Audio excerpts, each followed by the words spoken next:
welcome back to Did I Solve Something? Part 3, the stack sequence. I'm your host, Snacks, the Druid, America's least favorite mathematician. And if you didn't catch the last parts, I urge you to reconsider and go and watch those, because you will, see a little bit about what the stack sequence is before we go into it, so that you don't come out here and you're just confused.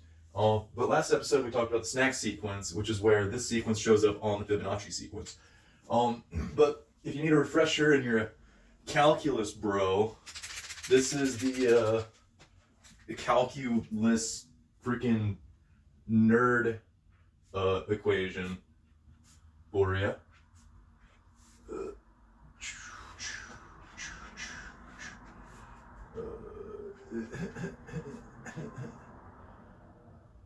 That's what? N plus 1. Okay. I guess it's... So that's the calculus equation. This is meaningless to me. I don't understand what it means. I never took calculus. I got bored in school. But if you're like me, you don't know what this is. The stack sequence is a sequence that starts at 0, or really anywhere. It's just the specific sequence. And it goes plus 2, plus 3, plus 4, onwards into infinity and beyond, like the great philosopher Buzz Lightyear once said. What does this look like though? Is you start out with 0, you go 2, 5, 9, 14, 20, 27, 35, 42,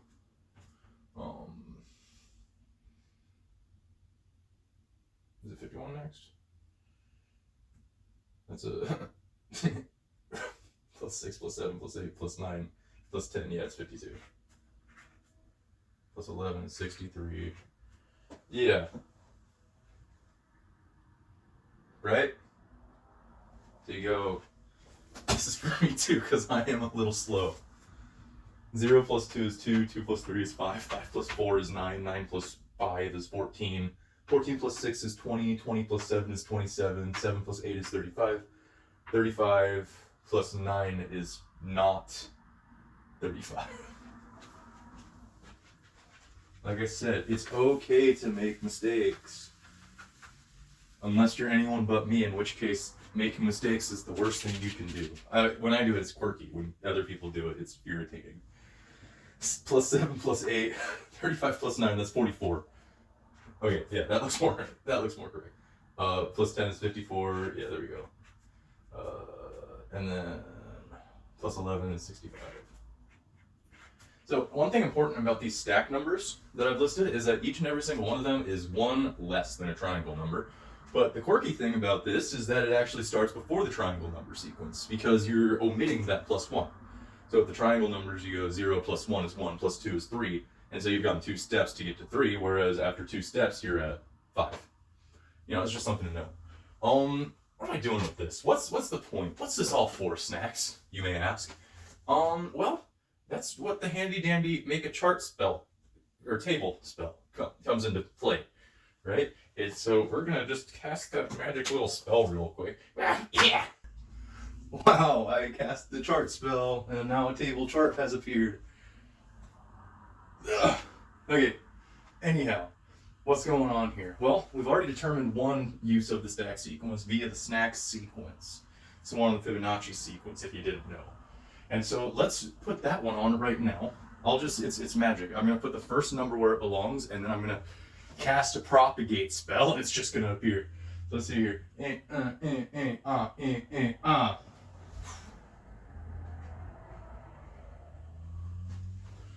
Alright, now we're gonna say propagate, and I'm gonna put my finger onto where it needs to go. Propagate. Look at that, just like magic. And I'm sorry if the writing is small. Please feel free, if you're on a phone, to pinch to zoom. Midway through casting the make chart spell, I thought to myself, maybe I should have casted the spell with 2-inch by 2-inch boxes in mind, but at a certain point the spell was already halfway done, and I I was getting bored. Okay, so we've got that line, but we need, this is a stack sequence, right? The freaking stack sequence. Yeah. The freaking stack sequence. And so what we need to do is we need to propagate this more so that it stacks on itself. That's the point. This is how things stack, allegedly, in my deluded mind. So we're going to cast another propagate spell. All right, say it with me. Propagate. Sweet, but that's still not enough, guys. We need to cast a bigger propagate spell. So say it with me. Propagate. But we're still not done yet, because there's still empty space on either side. And so we must cast one more real big greater propagate spell. Are you ready, people? 5, 4, 3, 2, 1. Yeah. Cast the spell. Literally meant Dad didn't have to do any of the work because magic was involved. But anyhow, now that the entire table's filled up, let me direct you to what I am trying to state. Is well, we have this right here.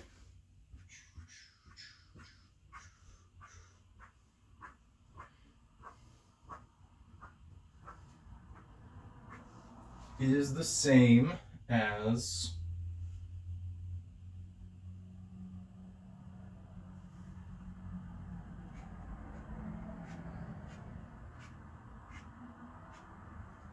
and is also the same as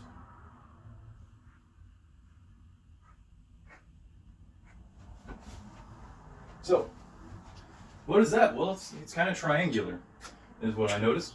And if you'll notice right here, these are the triangle numbers.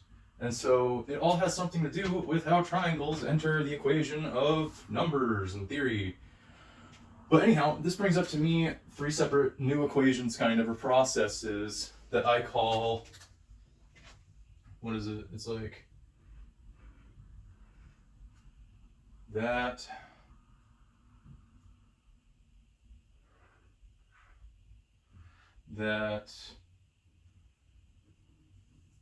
yeah, and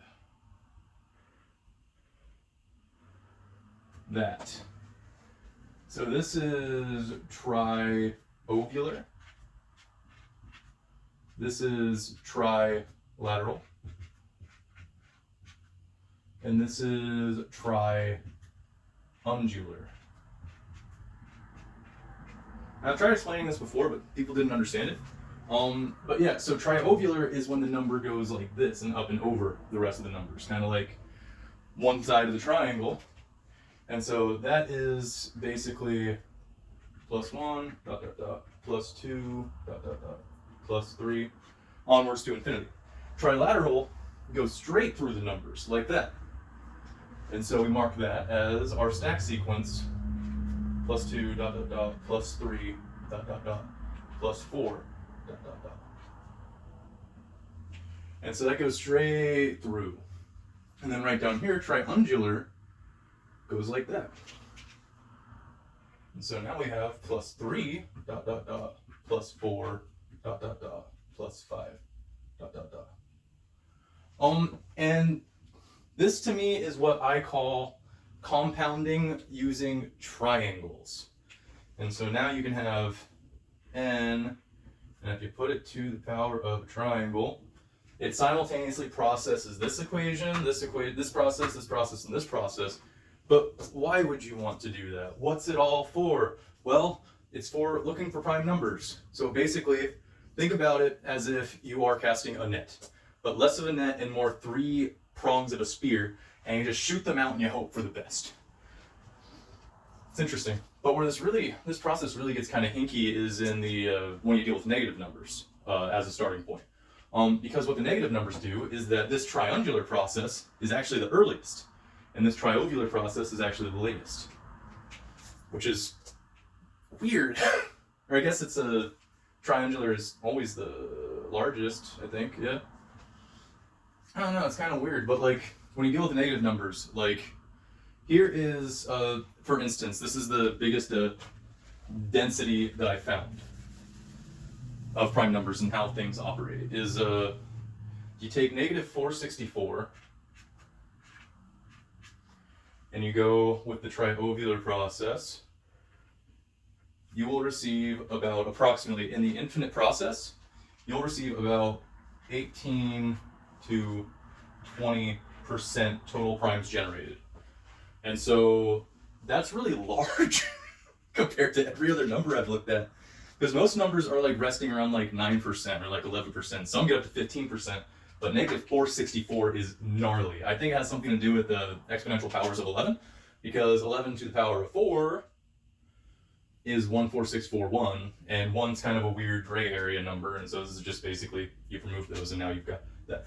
But the real kicker about this one is that the triangular process will also yield about 18 to 20% primes in its entire infinite series, which the fact that it yields that many in both ways, and keep in mind, I don't think that there is any overlap, and if there is overlap, it is very, very minute overlap.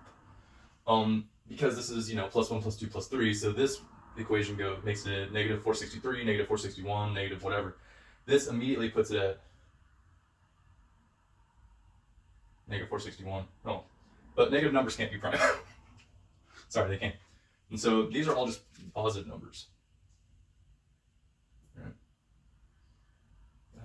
Yeah, because these are all different. So like going down like that's different, going like that's different, going like that's different. Yeah, they never really overlap. Like sure, this hits 10 as well as this one does, but then that's 13 and then that's 14. So they deviate. But here's the real kicker about negative 464 is that if you cast the trilateral equation, you will receive 0.01% primes in its entire infinitude of looking for primes. And keep in mind, this is a negative number. No negative number is a prime. Sorry, they aren't. So this is only taking into account positive numbers that are also prime. And this one prime is 31. That is the only prime number it hits in its entire journey onwards into infinity.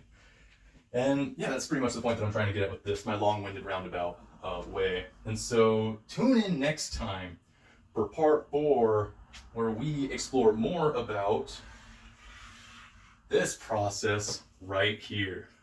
Thank you for watching.